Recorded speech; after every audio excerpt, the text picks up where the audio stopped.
Las Sofistas. Historias, memorias, sentimientos del tiempo actual y del pasado. Con Angelina Usino Lleros.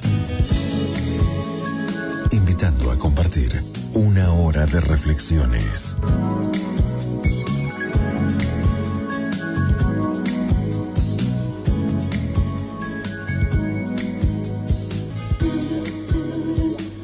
Como anunciáramos en las redes, nuestra página de Facebook, Instagram, Twitter, hoy nos visitan las doctoras Laura Cantore y Paula Toledo.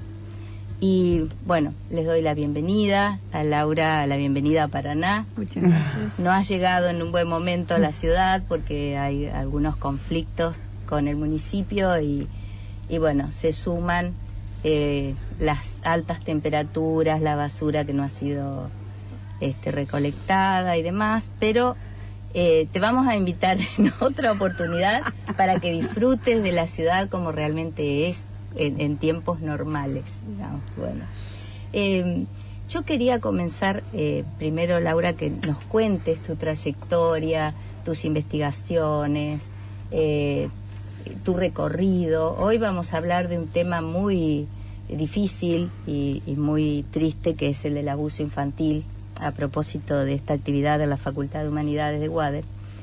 Pero más que leer tu currículum o comentarlo, quisiera que nos hagas una hoja de vida, como dicen los colombianos, que nos cuentes tu recorrido profesional.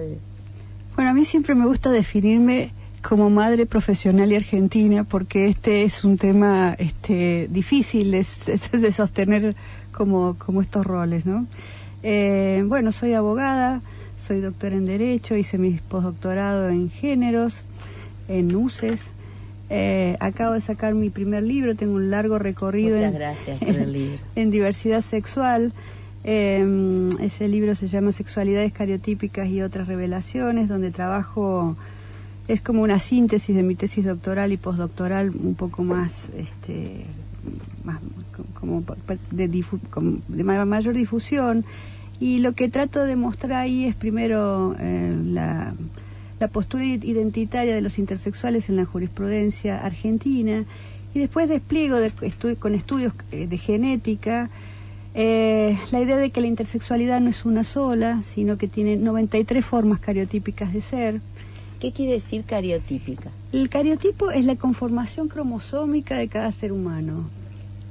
Las hembras, ese es un termo biológico, somos sí. XX, ¿no? Esos son nuestros cariotipos. Y los machos XY. Entre XX y XY hay 93 formas genitales, cromosómicas, cariotípicas de ser. Entonces el razonamiento es que la diversidad sexual o la multiplicidad sexual puede ser demostrada desde la biología misma, ¿no? Para todos los que quieren naturaleza y toda esta historia, bueno, ahí tienen naturaleza, ahí tienen biología. Es cuestión de abrir un diccionario de biología y ver que hay 93 formas genitales diferentes a las que tenemos en la cabeza de ser humano, y que todos esos humanos, estos seres humanos, deben ser incluidos en el mundo, en la vida. Obviamente tienen los mismos derechos que nosotros. Entonces tengo un largo recorrido por este lado. Y también tengo un recorrido personal porque, bueno, trabajo en el Poder Judicial y soy funcionaria judicial. Hace muchos años que trabajo con infancia, con adolescencia, y hace 4 años que estoy trabajando la noción de reparación social de víctimas de abuso sexual intrafamiliar. Esto es, la idea, la posibilidad de que una persona que haya pasado por el trance del abuso sexual intrafamiliar y lo haya enfrentado de alguna manera, pueda reinsertarse en la sociedad teniendo una buena calidad de vida, ¿no? En eso venimos trabajando hace bastante tiempo. Tengo radicada una investigación en la CECIT, que es la Secretaría de Ciencia y Tecnología, con un equipo bastante interesante.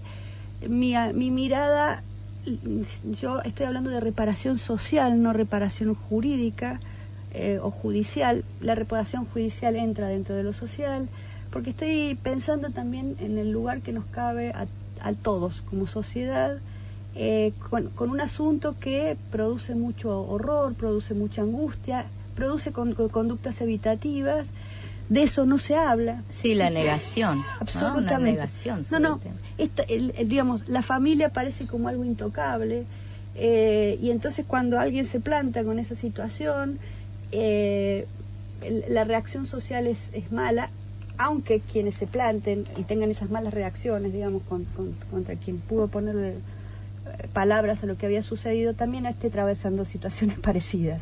Entonces, la reparación en este sentido está entendida en varios sentidos. Reparación desde una perspectiva jurídica, como restaurar un daño, si vos lo querés, pero la reparación como un volver a pararse, y invitando a los actores sociales a que se hagan cargo de su parte de responsabilidad en este asunto, ¿no? Esta es más o menos la investigación que vengo haciendo. Y después no sé qué otras cosas contarte de mi vida. Soy profesora de filosofía del derecho, de introducción al derecho. Y todo en Córdoba, ¿verdad? Todo no? En Córdoba, sí, todo en Córdoba, salvo el postdoctorado que lo hice con Diana Mafía en UCES, en Buenos Aires. Que le han entregado el doctorado. Que le acaba, venimos de eso, sí, con muchísima emoción, no te puedo decir. Me imagino.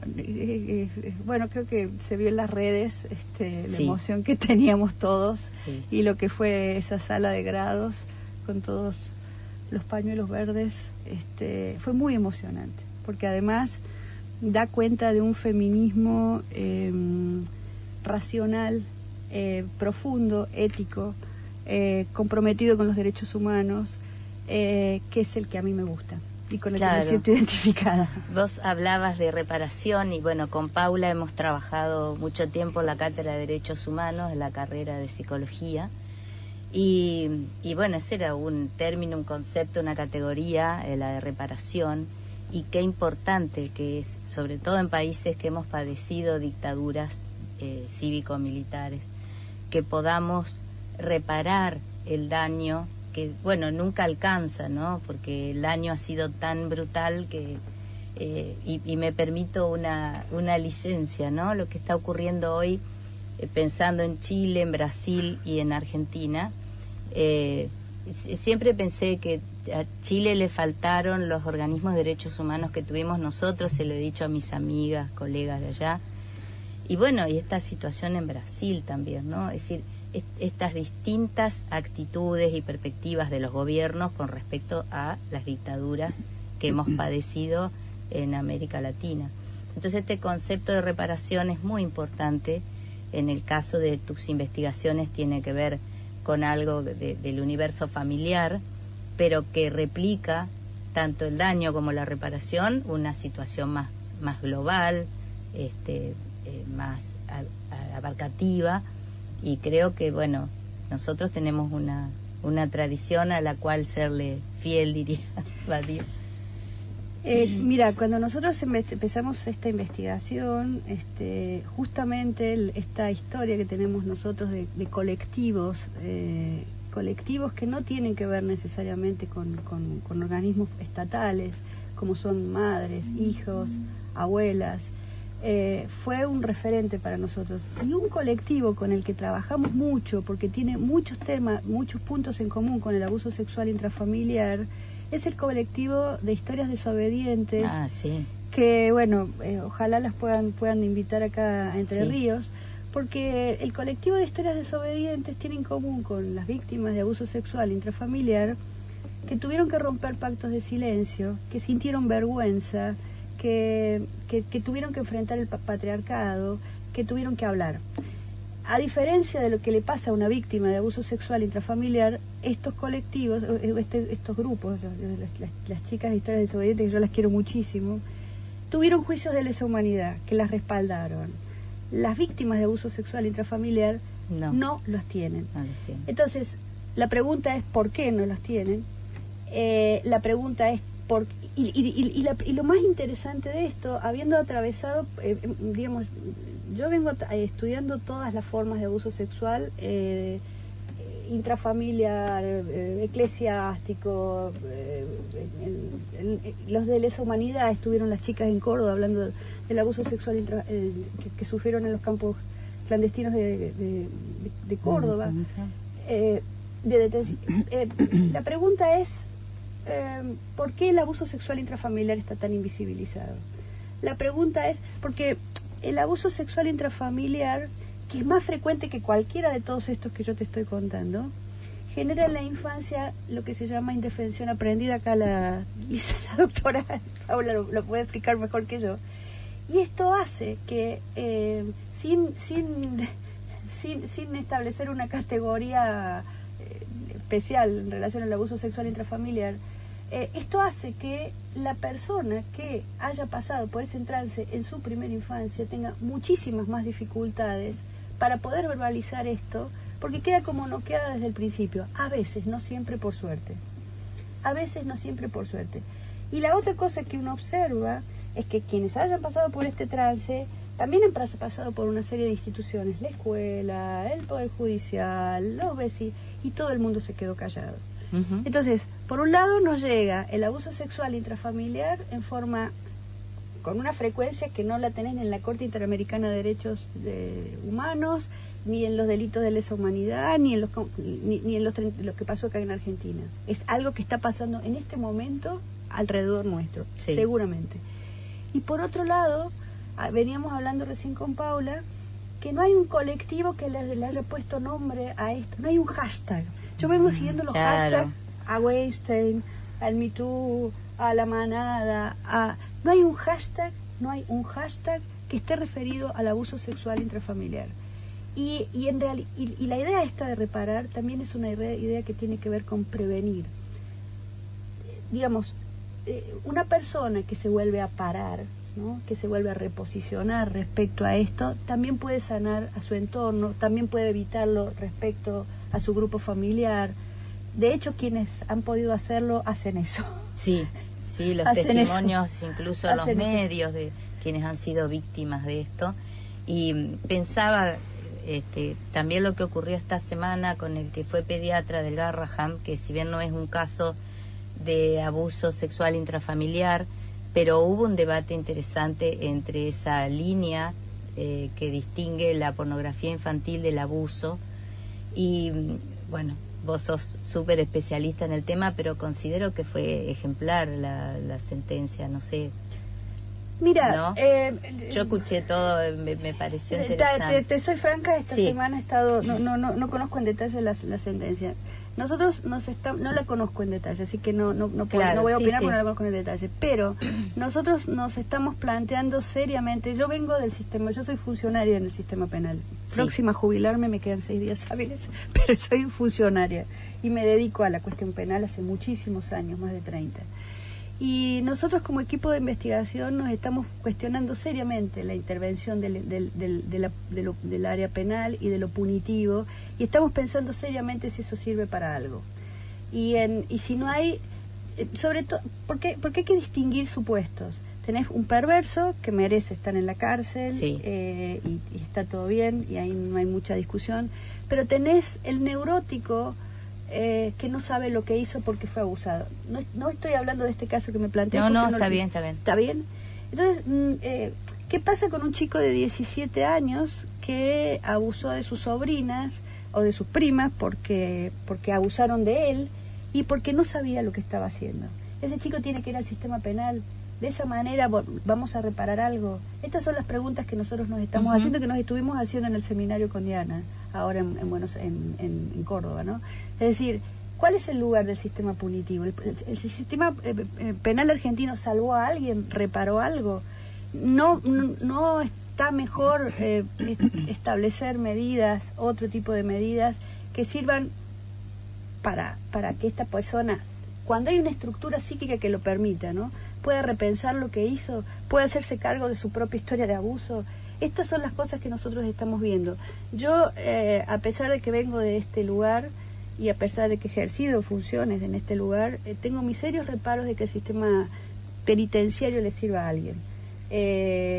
No en las condiciones actuales. Creo que hay que cambiar las condiciones sociales. Creo que hay que cambiar las condiciones. Duda, sí. Esto no implica que quienes... hay casos muy graves que evidentemente merecen punición y que evidentemente merecen cárcel, porque no hay otra forma de pararlos. Pero tenemos que empezar a trabajar como personas comprometidas en los derechos humanos en las zonas grises. En la zona está produciéndose, por ejemplo, mucho abuso sexual en las escuelas. Bueno, ¿qué hacemos con ese chico? ¿Lo mandamos a la cárcel o lo mandamos a...? No, estoy totalmente de acuerdo, sí. Yo lo que ocurre es que vi toda lo pasaron en vivo por televisión y a mí me interesaba escuchar y después los expertos que hablaron sobre eso decían que es importante que un juez haya escuchado a la fiscal en todas las pruebas y en todo lo que planteó la fiscal y que además haya emparentado la pornografía infantil con el abuso sexual, porque antes se consideraban separadas y la pena era otra, el castigo era otro, en el caso de considerarlo solamente una cuestión de pornografía. Por seguro, eso no tengo mucha entonces, bueno, fue un comentario porque también él era un agente del Estado, él era un médico que trabajaba en un hospital, entonces eso agrava la situación. Entonces, bueno, por eso te preguntaba, pero... Hay cuestiones, inclusive hay cuestiones que hay que tener, todas estas corrientes que están generando lo que se llama una erotización precoz, ¿no? Sí. Es decir, chicos que después no saben qué es lo bueno y qué es lo malo, porque los adultos, que eran quienes tenían que cuidarlos, en cualquier rol, en el rol, ni hablemos del médico, pediatra, del sí, los adultos en general. Los adultos en general que confunden y que generan un daño muy difícil de revertir. Y seguramente asociar el abuso a la pornografía infantil está muy bien. Sí. Porque el daño que se hace es muy grande. Por el daño supuesto. que hace daño es muy grande. En líneas generales, hay muchas conductas sociales que tienden a esta erotización precoz. Los chicos tienen que jugar con tierra. Los chicos tienen que jugar con tierra y agua y subirse al... No sé qué... Bueno, los míos ya son grandes. Pero no sé qué juegan ahora los chicos, pero mientras más sanos sean los juegos... Sí, además hoy tenemos los peligros de la tecnología. Por supuesto que no todos, por una cuestión económica, no tienen acceso a una tablet, a un iPhone, a un celular, pero uno los ve, chicos muy chiquitos que están en YouTube o que entran buscan, son muy chiquitos, seguramente saben más que yo de búsqueda y ahí aparece muchas cuestiones. Bueno, ya está bastante comentado en los medios los casos que hay a través, por ejemplo, de Facebook, de chicas que han sido convocadas, captadas, a veces ofreciéndole un trabajo, y ellas han accedido y después su vida corrió peligro. Y es realmente complicado el panorama, porque no es la familia o la infancia. Yo no soy de las que creen que todo pasado fue mejor, para nada, pero la familia y la forma que se daba el espacio público, los juegos, los cuidados, eran diferentes. No digo que sean mejores, pero eran diferentes a hoy. Creo que hoy los padres y las madres tenemos otros desafíos, ¿no? Sí, yo creo que hoy los padres, alguien dice que nosotros somos la primera generación de padres y madres y gestantes y que es capaz de cuestionarse a sí mismo, ¿no? De mirarse a sí mismo y ver, estoy haciendo porque antes los padres las madres daban por sentado que todo lo hacían bien, y nosotros tenemos esta cosa de lo estamos haciendo bien, y todos nos psicoanalizamos, yo por lo menos me psicoanalizo, y todos nos preguntamos si estamos haciendo o no estamos haciendo las cosas bien, o no. Y cuando uno no es capaz de preguntarse si está haciendo las cosas bien y no es capaz de confrontar con algunas cosas lo que uno está haciendo, corre el riesgo de ser bastante omnipotente. Estaba pensando, por ejemplo, en algo que sí leí, la situación de Andrea del Boca, la hija de Andrea del Boca. Sí. Dios mío. Es muy complejo, sí. Dios mío, le acostaban a los... Habrá que checar esta información, yo supongo que la he leído en varios lugares. Le acostaban entre la pareja de su papá y su pareja, no la voy a nombrar, pero... Sí, la que era su pareja en ese momento. Pareja, a ver películas porno, a una nenita chiquita. Esto es tremendo, es decir, por todo lo que implica, por todo lo que implica meterle en la cama de esa pareja, por toda la erotización precoz, por todo el daño que se hace con este tipo de cosas. Creo que en esto yo también recuerdo de mis viejos tiempos, y también porque he tenido oportunidad de hablar con ella, de la vieja escuela para padres de Valliberti, ¿no? Ah, sí. Esta cosa de nadie nace aprendiendo a ser mamá y papá, y no existe mamá y papá perfecto, y todos nos equivocamos, esto es claro. Pero está bueno reflexionar sobre lo que estamos haciendo. Sí. Está bueno pensar si lo que estamos... Está bueno pensar en una maternidad no solamente afectiva, sino ética. Creo que la palabra es ética. La ética a veces es muy dura. La ética cuesta. Claro. Y la ética tiene un gran poder transformador de la vida. Es decir, alguien que se planta en su grupo familiar para denunciar un hecho de abuso dentro del grupo familiar, está cambiando la historia de su grupo familiar. Por lo menos se dice que en el abuso, si hoy se habla de abuso, eso aún va a impactar en las 3 próximas generaciones, ¿no? Pero esa persona que tuvo la valentía de hablar y de plantarse éticamente, porque además de todo es un problema ético, va a tener también la posibilidad de que su generación y sus descendientes cambien su propia historia. Y por ahí la vida es eso, hacer éticamente lo que podemos en nuestro metro cuadrado, ¿no? Y con eso estamos haciendo mucho más de lo que imaginamos. Yo pienso la vida desde ese lugar. Además es todo un gesto. Vos, Paula, como psicoanalista, esta valentía de denunciar al interior de la familia un caso de abuso, ¿no?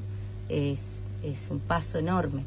Es un paso enorme y que tiene que ser revalorizado socialmente. Sí.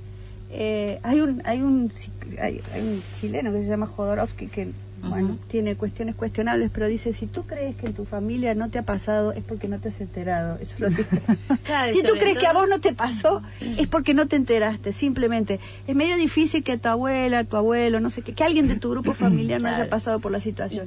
Y que no quisiste enterarte, porque o también que no está quisiste esto, ¿no? De que no querer saber, enterarte. Mejor no hablemos conductas de evitativas, porque es muy horroroso, porque en términos freudianos es lo siniestro, lo ominoso. Exacto. Bueno, no, bajemos los decibeles a lo siniestro y lo luminoso y nos pongamos proactivos a ver qué se puede hacer con esto y de qué manera se puede mejorar la calidad de una sociedad, porque de eso se trata esto, ¿no? Esto tiene un impacto tan grande socialmente, es tan que va a generar sujetos con indefensión aprendida, y esto es grave.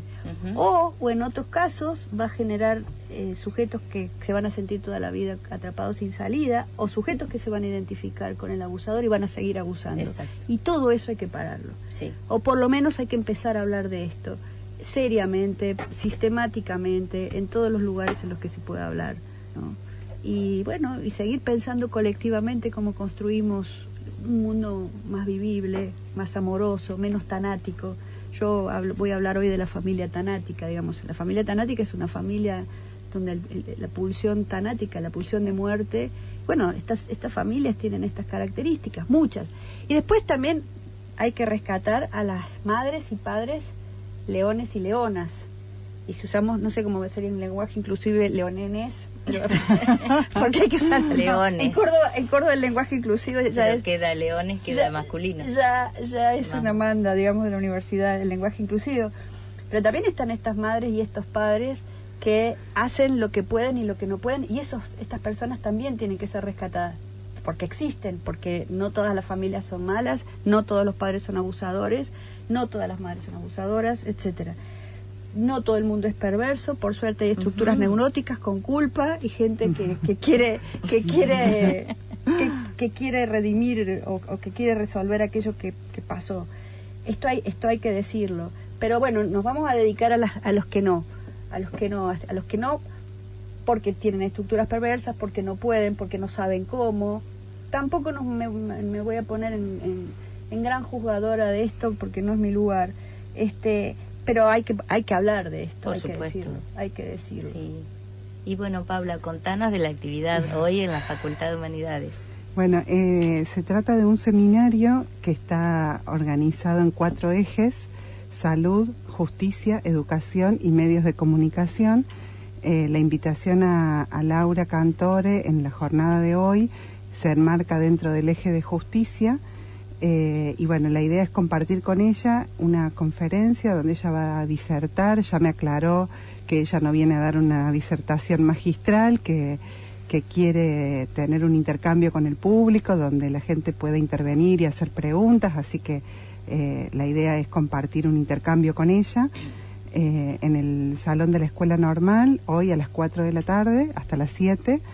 Y bueno, la idea es que se puedan acercar todos los que estamos interesados y causados por la preocupación de pensar esta cuestión. Yo mientras te escuchaba, Laura, pensaba que también uno tiene que, frente a esta temática, como amigarse con la incomodidad con la que uno va a estar. Es decir, querer involucrarse con esta temática implica que uno va a estar en muchos momentos sintiendo que no sabe muy bien qué es lo que hay que hacer, sintiéndose molesto, incómodo, preocupado, desesperado, y bueno, no, quizás estamos en un momento social donde esto no está muy propiciado, digamos, estamos un poco en la generación del confort por todos los lados, entonces ante un testimonio de abuso, alguien que nos cuenta que esto le pasó o empezamos a sospechar que esto ocurre alrededor, la primera reacción quizás sea poner distancia con eso, dudar de que eso pasó, bueno, y me parece que hay que saber que uno va a estar incómodo y que esa incomodidad quizás nos permita, si la podemos atravesar, encontrar maneras de empezar a pensar qué hacer y que además nos vamos a equivocar, es decir, todas cosas que no queremos, digamos, ¿no? Entonces, bueno, el sentido de tener este encuentro con Laura hoy es amigarnos un poquito con esa incomodidad. La incomodidad no siempre es mala, a veces guarda dentro necesaria de sí mucha potencia. Y sobre lo que vos decías, Laura, sobre esta posición ética, pienso que también yo aprendí con Angelina que la ética no es sin la política no es sin la ética, así que hay una política también en esta manera de pensar cómo nos posicionamos frente a las situaciones de abuso sexual. Bueno, muchísimas gracias por haber participado del programa. Vamos a dar difusión también a tu libro a medida que lo vaya leyendo y comentando. Acá siempre leemos algunas editoriales, así que voy a seleccionar una parte, porque todo esto se graba y se comparte en YouTube. Así que, Laura, Paula, muchísimas gracias por estar por ahí. Te digo Clara porque... Por mi hija. Por tu hija, que es una cantante magnífica, y acá hemos pasado y pasamos canciones de ella. Una con Rally Barrio Nuevo también, y está en la lista de reproducción. Entonces por ahí yo tenía el temor de decirte Clara, pero Laura, no me equivoco. Habitualmente soy la mamá de Clara. Podría haberme bueno, y de Pedro también, hay que hablar de Pedro. No nos olvidemos. Pero habitualmente, ¿qué sos de Clara, Cantore? Y la mamá. Qué lindo. Eso me pone muy... Y bueno, de Pedro. agradecerte, Angelina, a las sofistas, el espacio privilegiado de difusión y de intercambio con Laura, que bueno, que también tener en los medios una posibilidad de intercambio de estas características es bastante inusual, porque a veces nos encontramos con entrevistadores que nos pueden salir con cualquier cosa y hay que salir a remar eso, y bueno, acá es como muy fácil. Haber estado no, muchísimas gracias. Bueno, muchísimas gracias. Gracias a las dos.